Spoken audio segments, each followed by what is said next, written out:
ভাইরা আমার, আল্লাহর কসম করে বলি, একটা সময় আসবে মন খুলে নামাজ পড়তে চাইবেন। বিশ্বাস করেন ভাই, লিখে রাখেন ডায়েরিতে। আপনাকে যদি আল্লাহ হায়াতে বাঁচিয়ে রাখেন, যুবক ভাইয়েরা, তরুণ ভাইয়েরা, একটা বয়স আসবে মনে চাইবে একটু রবকে মন খুলে সেজদা দেই, একটু লম্বা করে রুকু করি।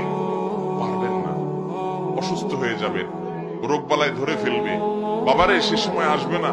বৃদ্ধ মুরব্বীদেরকে, চাচাদেরকে জিজ্ঞাসা করেন, চাইলেও ওযু ধরে রাখতে পারে না, নামাজ পড়তে পারে না, চাইলেও পারে না। একটা সময় আসবে চাইবেন, পারবেন না।